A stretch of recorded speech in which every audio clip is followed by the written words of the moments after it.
Welcome to the deep dive. Today we are embarking on a journey of personal transformation.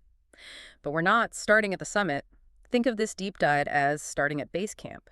We're getting the gear, the knowledge. It's like the ascent to Camp Muir on Mount Rainier, right? You're equipping yourself with the knowledge of how your body and mind actually work before you even attempt that final summit of change. Exactly. So our mission today is to unpack the biological mechanics of self-change.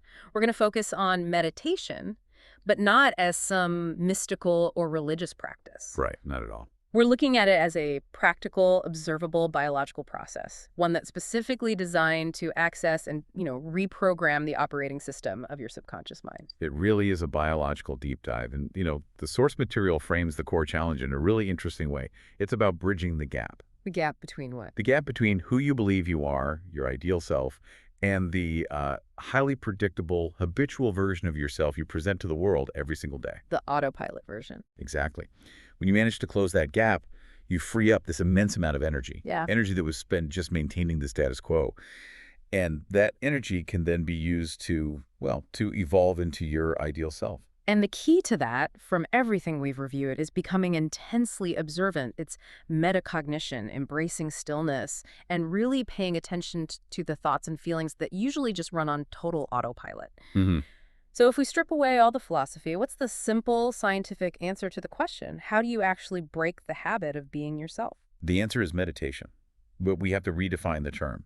The sources really move meditation from this esoteric realm into the functional. Okay. It gives you a precise understanding of what happens internally.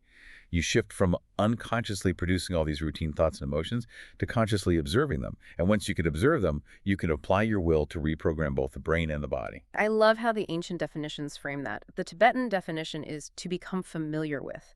It makes meditation a synonym for self-observation. It's just self-development. It's all about moving from being the old program to consciously observing it. You shift from just being the doer to being the doer and the watcher. And the Sanskrit definition gives us the other half of that idea, to cultivate self. This brings in that powerful gardening metaphor. Right. Cultivation is work. You have to prepare the soil. You have to clear away last season's plants, which are your past experiences, your automatic reactions.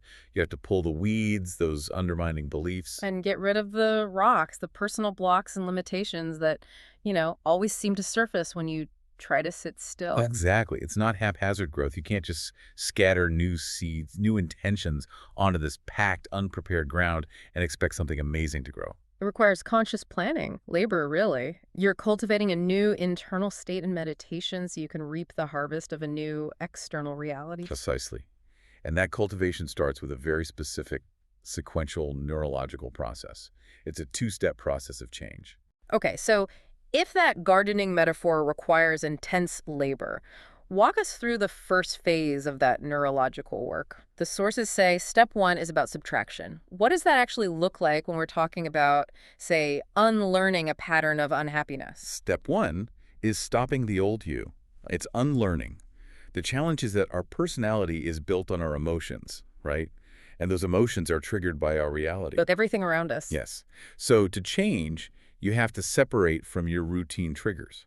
And this means separating your attention from what the sources call the big three. The big three being the body, the environment, and time. The body with its pains and routines, the external environment, the people and places that define you, and linear time, that constant focus on the past or the future. So you have to restrain those old states of mind. You have to. And by consciously observing the old self, by watching your anger, instead of just being angry, you objectify your subjective mind. And that right there have profound biological consequences. The sources are really clear on this. When nerve cells no longer fire together, they no longer wire together, you are actively, physically pruning the neurological hardware that stored the old self. You're dismantling the architecture of your past identity. Wow, that's it. So once we've accomplished that subtraction, that pruning, what does the science of creation look like? How do we begin to build the new self? The attention shifts entirely. It moves to contemplating a new, greater expression of self. And this requires engaging your frontal lobe. The CEO of the brain. The CEO. When the frontal lobe entertains a question like, what would the ideal joyful me feel like? Hmm. It just seamlessly combines stored knowledge and past experiences into a new model of thought. And that contemplation, that's literally creating new neural pathways, isn't it? Absolutely. The neurons fire and wire in entirely new sequences. They build new neurological networks in the brain. Yeah. And crucially, when the frontal lobe is active in this internal creation, its activity naturally lowers the volume on all those external distractions. It's a big three. The big three. The focus shifts entirely from outer reality to internal creation. So we're essentially turning the thought process into an internal experience. Precisely. And if you attend to that new thought, that future ideal, so well that it generates a new elevated emotion right now, your body starts responding as if that ideal is already a present reality. You're signaling new genes in new ways ahead of the physical event. Yes. And that moves you into a new state of being. Mind and body are working together, synchronously. This is the essence of what the sources call the quantum law. The body has to be prepared emotionally before the external experience can collapse into reality. That's a powerful framework. But for our audience, the learner, I think the foundational knowledge of how we access those deeper states is key.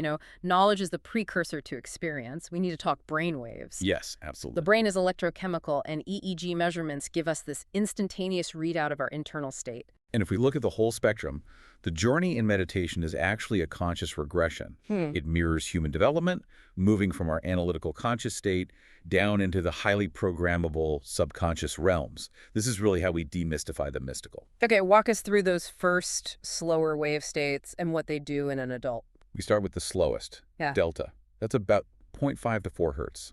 This is the infant state, or the deepest state of sleep in an adult. The brain is operating purely from the subconscious. Information just goes in with almost zero critical thinking or judgment. And then we step up to theta. Right. Yeah. Theta, which is 4 to 8 hertz. Yeah. This corresponds to early childhood, say 2 to 6 years old. This is that trance-like internal world of pure imagination. Grap's clause is real. Santa is absolutely real. It's often called the magical land because there's virtually no filter, no veil between the conscious mind and the subconscious programming. It is incredibly malleable. Next is alpha. Alpha is 8 to 13 hertz. That's about ages 5 to 8. The analytical mind is just beginning to form, but the child still has one foot in both worlds. They can pretend. They can integrate imaginative concepts beautifully. And in adults. In adults, alpha is the relaxed state we get when we reduce sensory input, often just by closing our eyes. And crucially, alpha functions as the bridge between the conscious and subconscious minds. It's where that filter starts to lift. And then we hit the state where we spend most of our lives, beta. Yes, beta, over 13 hertz. It starts around age 8 or 12, and for most of us, continues indefinitely. It's our conscious, analytical, everyday waking state. And since we spend, 80% of our lives living in beta, if we want to change anything fundamental, we really have to break down what's happening in that state. We do. We have to understand it to get beyond it. Okay, so beta is the realm we have to consciously quiet down to get to real internal change. It's divided into 3 ranges. We have low-range beta, that's 13 to 15 hertz. This is like relaxed, interested attention. You're focused, but not stressed, like reading a good book. Then there's mid-range beta, 16 to 22 hertz. This is more intense. It's focused attention on external stuff. You're actively learning a new skill or analyzing a complex document. It takes effort. And then we land on the problem state, high-range beta. The emergency mode. Right, 22 to 50 hertz. This is defined by survival chemicals. It's high arousal, fight or flight, it's volatile, over-focused, and it just demands immense energy from the system. And if that state becomes chronic, which it is for a huge portion of the population, anyone anxious, depressed, or obsessive, it creates real biological pathology. It's like driving a car in first gear while flooring the gas pedal. That's a great analogy. It taxes the entire system, and most importantly, it knocks the brain out of balance. It becomes out of tune. Different parts stop coordinating effectively, and that leads to these disorderly, incoherent signals. So this raises a critical question. Why does that sustained stress, that chronic high beta, prevent us from learning or changing effectively? It comes down to attention fracture. When you're in survival mode, your attention is scattered. It's fixated across all of the big 3 at the same time. Body, environment, time. You're worried about your body, the aches and pains. You're worried about the environment, the bills, the news, and you're worried about time past trauma, future catastrophe. Trying to focus on all 3 creates neurological chaos. An incoherent signal. A completely incoherent, scattered electrical signal. And that disorderly signal is physiologically incapable of sustaining the focused creative output you need for new programming. So in this context, analysis is actually the enemy of change. Obsessively analyzing why is this happening to me or why do I feel this way, that just keeps us locked in that beta pattern. Absolutely. The key is to transition from analysis to simple awareness. Analysis keeps that analytical mind firmly in control. Awareness is just noting a thought, oh, I'm having a thought about being late, and then moving on without attaching all that energy and emotion to it. Analysis prevents you from getting beyond that filter. The filter that blocks the subconscious mind, where the real programming happens. Exactly. Which defines the fundamental objective of meditation then. It's getting beyond that analytical mind, that barrier separating the 5% conscious from the 95% subconscious. That's the whole game. We have to consciously shift our brain waves from that high-frequency beta down into alpha and then theta. And the process of making that shift is beautifully described as falling like a feather. You want the body to relax so profoundly that it essentially falls asleep, but your mind has to stay awake and active. How does that work in practice? Well, just closing your eyes and deliberately going inward dramatically reduces sensory input.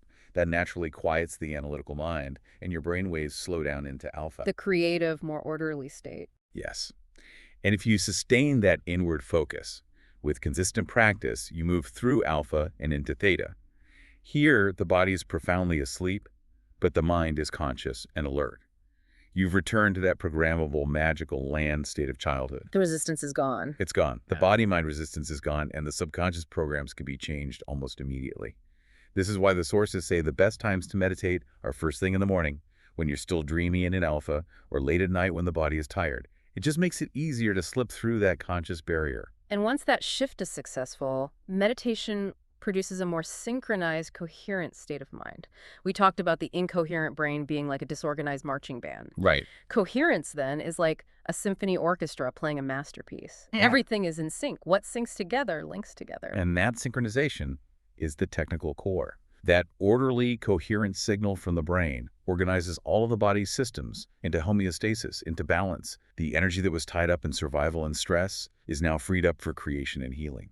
We see that in some powerful case studies. Jose, for example. He had 10, olive-sized warts on his hand, a physical manifestation of disorder. And when he managed to shift his mind from chaos to this sustained internal order in meditation, those 10 warts vanished overnight. That kind of dramatic physical change is proof that the brain is sending a new, ordered message to the entire system. And this brings us back to the quantum law in action.